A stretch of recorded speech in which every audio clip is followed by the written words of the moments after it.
tall trees sway, rich Hangoo Park used his motorhome. Sway, rich Hangoo Park used his motorhome. Ready to play with his paintbrush in his hand and his heart so free. He found inspiration in nature's harmony. Inside his humble abode, colors come alive on canvas. He paints, pressing all his strive with the spirits of the woods. He dances in the light, creating masterpieces every single night. How'd you like that intro? That was fun, huh? I don't know if I mentioned this before, if that's the first time that you saw this, but that is actually not my artwork, but that was created for me by my friend Jeb, and the Jebster.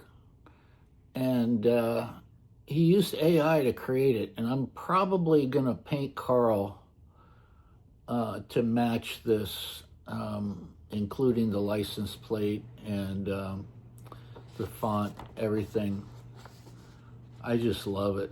I just think it's fantastic. And the guy never, wouldn't take a dime for it, but I told him, hey, I'm going to give you credit. So that was the Jebster. And Jeb also did the music that you always enjoy each week, the theme song. And I'm going to try and upload that onto Spotify. I'll split the royalties with Jeb. I just want to welcome you back to Travels with Carl, my friend. I think we're up to 19 subscribers, and that's huge. We're going to start generating some massive income pretty soon, and then we'll be like,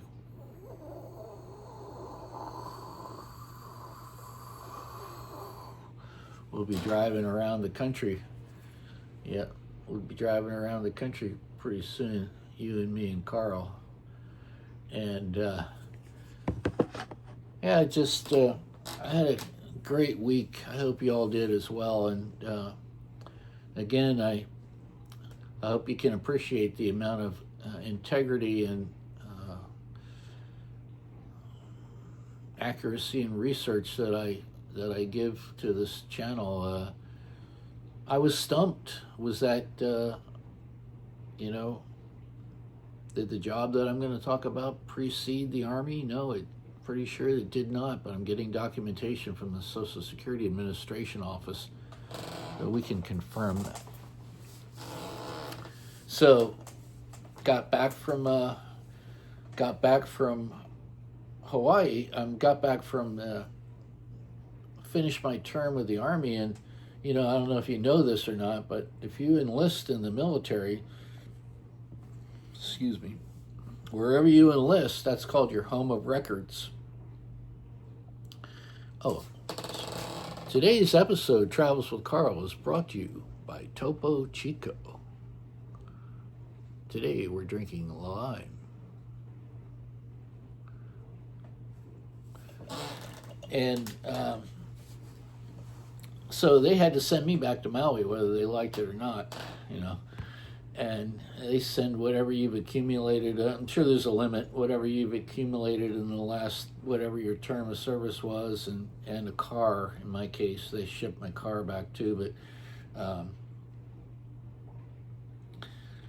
I forget what the deal was, but I decided I wanted to visit my parents real quick before I went back to Hawaii, and I wanted to stop in the Bay Area and visit some folks there. So I decided to drive across the country again, and ship my car from Oakland. I can't even remember how I shipped or what I shipped, if I shipped anything from New Jersey. And again, some of this I'm quite sure has to do with the post-traumatic stress disorder of losing my brother. But anyway, I found myself a great visit with my mom and dad, drove across the country, had a very uneventful trip there, got to Oakland, visited my friends in the Bay Area in San Francisco and Oakland, and then put my car on a ship out of Oakland Harbor headed for Kahului Harbor on Maui, baby. And then I spent a couple days there and then jumped on a plane to Maui. When I got back, of course, my car wasn't there yet, but it wasn't too many more days before it got there. I looked up the family that I had been staying with when I enlisted, and they still had a room for rent for me and a room for rent available. And I rented a room again in Kahului from my friends Dean and Melody Line. How's that for a real name? Melody Line. I can love that, man. She was really cool. Her and Dean were really cool, and their kids were really cool. And that worked really good for me because finding a place to rent on Maui was not only really difficult, especially if you're a Caucasian, but it was really freaking expensive. Everything else was really affordable and really cheap, and you could make a lot of money. In fact, there were more jobs than there were people. And especially at the rate that they were building hotels, they couldn't staff them. And when they opened a new hotel, people would just quit at another hotel and go to the new hotel, figuring it was fancier and more, it would be more better, as they would say in Hawaii. And, tips would be better, everything would be better, conditions would be better, equipment would be better, everything would be better, brand new everything. So I'm pretty sure this is how it shook out. And I'm not sure if Melody was working at La Familia, but she was a professional waitress both before I went in the service and when I got out. And I'm pretty sure somehow she got the connection for La Familia restaurant. Whether she was a waitress there or not, I'm not sure, but I ended up getting hired at a restaurant on Maui called Viva La Familia. And in order to work as a cook there, or a server, you had to memorize the menu and convert the items to numbers. So I'll give you an example. A side order of jalapenos, and the reason that sticks in my mind is because when the guy handed me a menu, which had all the numbers next to the entrees or the side orders or the beverages, he said, for example, a side order of jalapenos is a 101. And when the tickets come into the kitchen, they're just going to have a row of numbers on it. So you got to show me you can memorize the menu and the numbers first, and then I'll test you when you come back. When you think you're ready, you come on back. And, I went home and studied the menu for a few days and memorized it, but they hired me because if you could fog a mirror on Maui, you could get a job. I'm not kidding. I'm not exaggerating this. It was bad. There were so many jobs, and tourism was just explosive. And there's a lot of money to be made then if you were at the right place at the right time. I'm pretty sure that was a Dr. John song.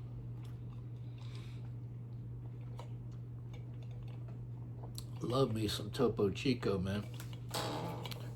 Anyway, they hired me, and I think I worked for a week or two as a prep cook just to get ready. And I remember fixing a lot of shrimp cocktails. I get them in a box like this big, like 100 frozen jumbo shrimp, and thaw them out and then peel them and clean them and throw them in a glass with ice and a shot glass of cocktail sauce in the middle, and put them in the refrigerator and just get them ready, because people just ordered shrimp cocktails like boom, slamming down beers and shrimp cocktails. And this place made a lot of money. It must have. I have no idea.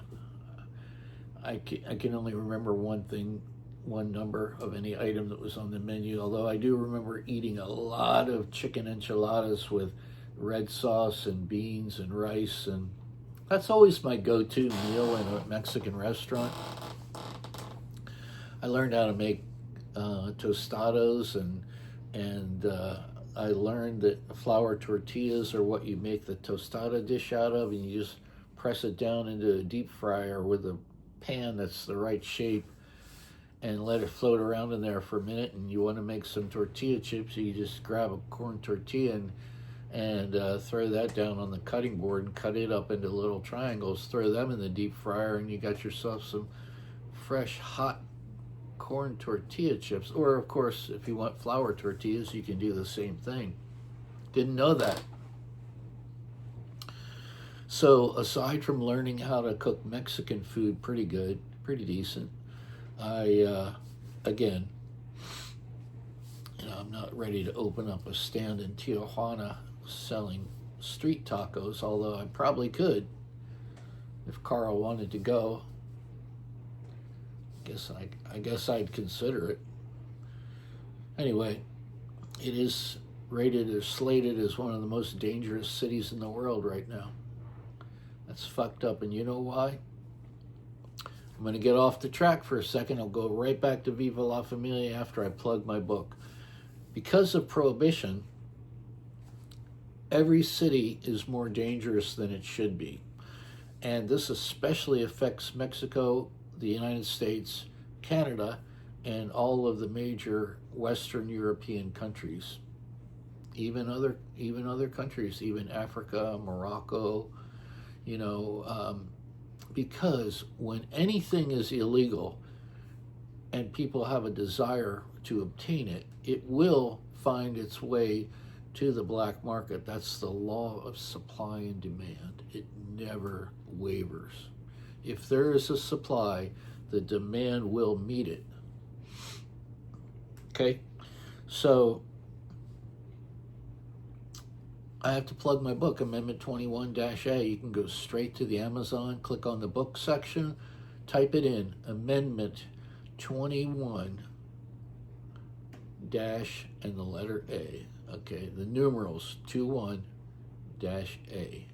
Okay, it'll come right up. It's $20. It was published in 2017, and it explains why it's never going to work to make drugs illegal. Okay, you're not taking anything off the street. You're not protecting anyone. It's the exact opposite. You're making matters much worse.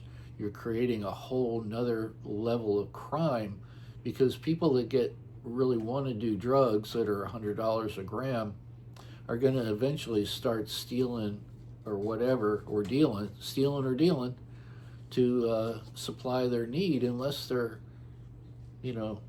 just jacked up rich, which a lot of people are. And they do a lot of coke, they do a lot of heroin, they do a lot of other drugs, they all smoke weed, they all drink.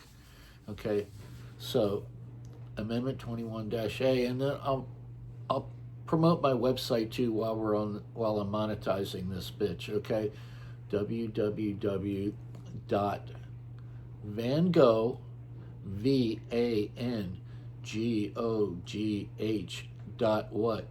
It's Van Gogh Incorporated, but it's not INC, is it? No, it's INK, like a fucking printmaker. You got it? Ink, like that kind of ink. VanGogh.ink, baby. And you can go right on there today and get a lot of fine artwork. And you can get it printed on a t-shirt if you want to. You can get it on any size, any material you want. You can get it on aluminum, glass, canvas, paper. You can get it framed, unframed. I got a whole bunch of stuff from all over the world on there. Okay? Check it out. It's a badass little website. It's not making me a lot of money yet, but once this channel blows up with your help, we can make it happen. And then I can go on tour and speaking tours and sell this book. The goal is to get drugs legalized, and you could go right to any store that sells alcohol and buy a gram of cocaine for $10 or a gram of heroin for $10, an ounce of pot for whatever, $100. Because you want to make things affordable, okay? And then that will immediately take them off the black market. black market might have something else, you know. Sure, human trafficking will always be on there because you're never going to want to put people for sale in a store, okay? That you just have to hope that we can educate people not to support the black market of human trafficking, okay? And people are trafficked for a lot of reasons. They're trafficked for prostitution. You can find people trafficked in Dubai, okay, for labor, okay? They take your passport when you get there. You can't even change jobs if you want to, okay? So, you know, keep that in mind. But prohibition doesn't work for drugs, okay? So we got to end that shit. All right. Now, I'm going to go back to La Familia, and I apologize in advance. But when the tickets came into the kitchen, that's what they looked like. They would just slam them on the counter, and we'd hang them up in order, of course. And then these are plates of food. Okay, this is a stainless steel rack, and this side here is facing me, the cooks, and through this opening here is out into the restaurant where you are. So we read the items, we plate it up, we put it on the counter.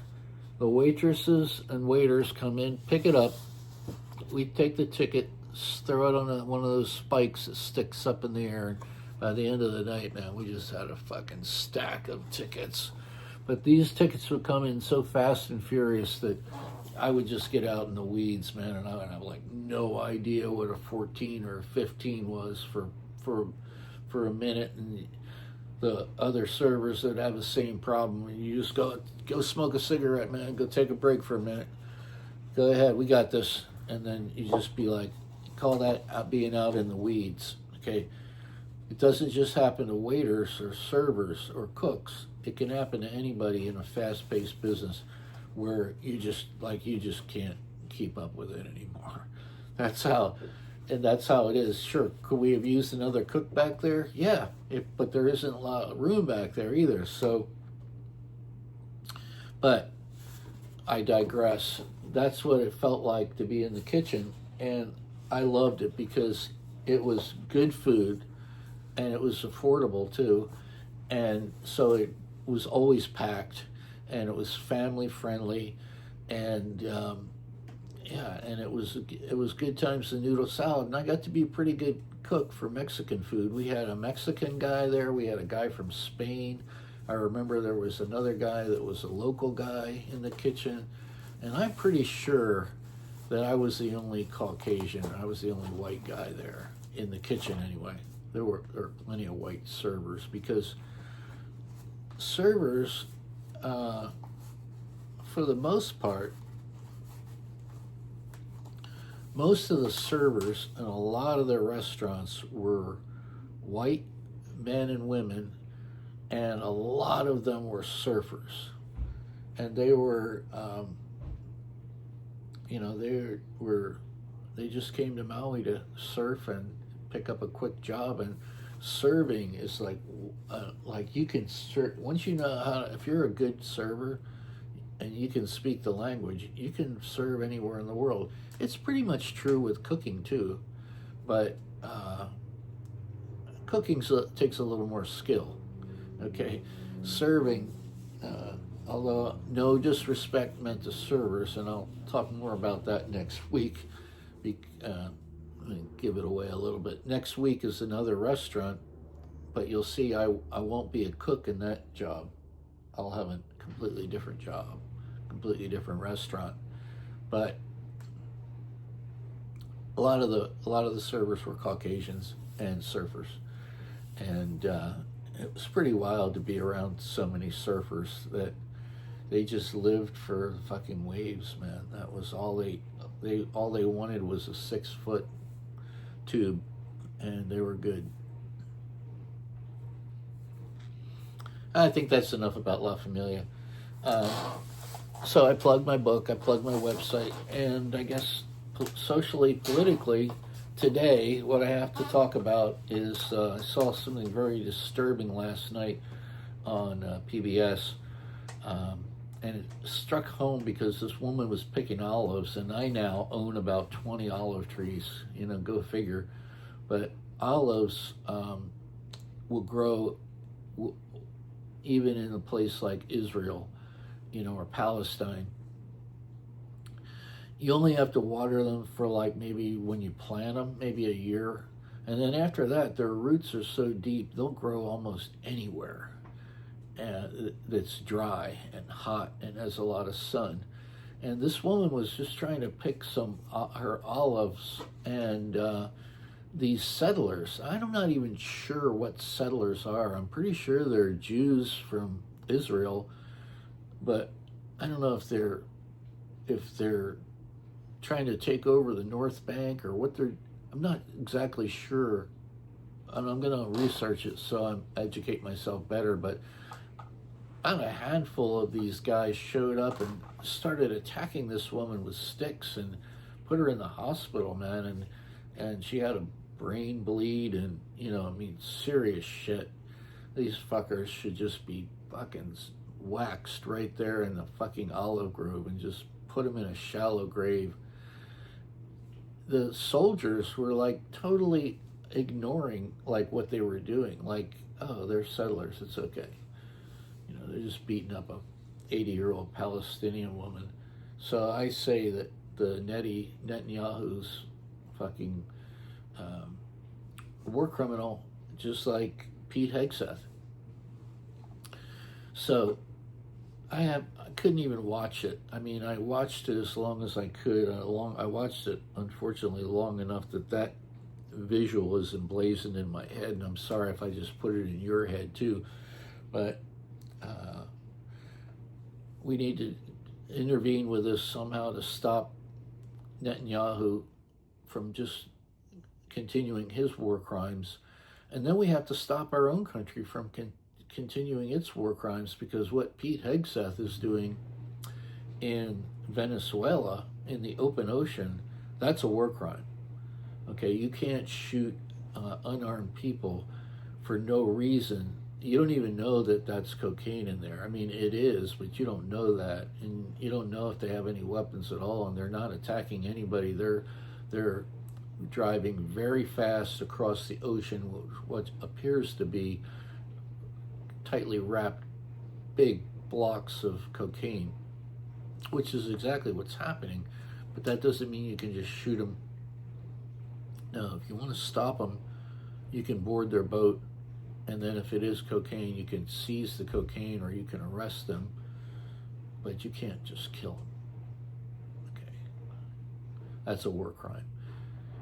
And this is coming from a veteran, okay? And when you make another pass, because 2 or 3 people survived the apple fire that you just unleashed on their boat, and they're clinging to wreckage in the water, treading water for their life, and you murder them, that is also a war crime, and that is murder. And that's what we're doing. So, and we've got the same thing in the Ukraine. What the Russians are doing, that's a war crime too. So we've got like 3 war crime hotspots blazing in our planet at the same time. You know, my take on it is the only way we can stop Netanyahu is to kill him. And it's the same thing with the Russians. You kill Putin, all this shit stops right away. And with our country, I think we should put Pete Hegseth and Trump in prison and try them at The Hague. Okay? They're fucking war criminals. And I'll stand by that. I'll go toe-to-toe with any veteran or anybody that wants to argue with me, because it's right there in the Geneva Convention. I was taught that myself, when and how and when to refuse an unlawful order when I was in the military. And I'm not a real military guy, I was for 2 years, but I was in long enough to know what I could and couldn't do, if I got deployed over to Saudi Arabia, which almost happened. that I made that decision that I wasn't going to shoot at anybody for any reason unless they shot at me first. I stand by that today. Anyway, one thing I got to say is that I just got my iPhone, what is it now, iOS 20 or something? Just click the button, it's time to upgrade your operating software. And I just bought this phone not that long ago. It's like is it a 16 or a 17? I can't even remember now, but love the camera. Still got my DJI camera. I need some help if you're out there. Okay, you're good with the video, YouTube, Facebook, Instagram, TikTok, social media. You know how to promote it and sell it. I'll pay you cash, or yeah, I'll just pay you cash because I'm not doing a W-2s for anybody. Okay, we'll do the 1099 and you can figure all the rest out. But I'll pay you cash. I don't even care if you report it or not. That's not my kuleana, as they say in Hawaii. Do you want to know a great Hawaiian word? The word for today is kuleana. And that means it's not only is it not my business, I don't even want to talk about it because it's not my kuleana. In Hawaii, you could get out of almost any controversial conversation if you know that sentence. Oh, brah, it's not my kuleana. There's some things I really love about the Hawaiian Islands. That was one of them. All right, I've covered the book, Amendment 21. I've covered, well, no, you know what I didn't cover? If you're new to the channel, Travels with Carl is about a lot of things. As you can tell, if you've made it this far, it's about me, okay? It's about Carl, my motorhome. It's about travel, okay? Those are all facts, Travels with Carl, okay? But it's also about art and my life as an artist and all of the jobs, which are over 52, that I've had in my lifetime to support myself as an artist. Now, why I think this is a really unique YouTube channel is because I'm not just talking about me, myself, my art, and my jobs. I'm going to be talking about fine art, movies, all kinds of things. I'll go toe-to-toe with any art critics out there. I know what I'm talking about, and I've gone to 3 of the best art schools in the world, or at least in the country. Got me a bachelor's degree in film and video and a master's degree in printmaking. Okay, and I've just studied art my whole life. Okay, that's why I'm just so hyped about Portugal, because now that I have a home base in Portugal, once I can afford to stop working completely, that's why I need your help. We got to blow this channel up, baby. Then I have a home base where I can go to the Louvre Museum. I can go to and I'm not stealing nothing either. I just want to see it. I can go to the Van Gogh Museum in Amsterdam and the Reich Museum and the Tate Museum in London. I can go to Bilbao. I can go to all of them. I could go to Berlin. I'm going every major city in Western Europe first, and then Eastern Europe as time allows. And I'll be growing cherries and looking at artwork for 2 to 3 months at a time, then back to Washington, where I'll work on my square little house here. I love this place. It's pretty wet in the winter, though. I'll warn you. If you're not a Washingtonian, you got to get yourself a rain jacket if you live up here, baby. Rain pants, rain hat, rain jacket, rain gloves, rain socks. But in the summer, you'll be drinking Topo Chico all day long.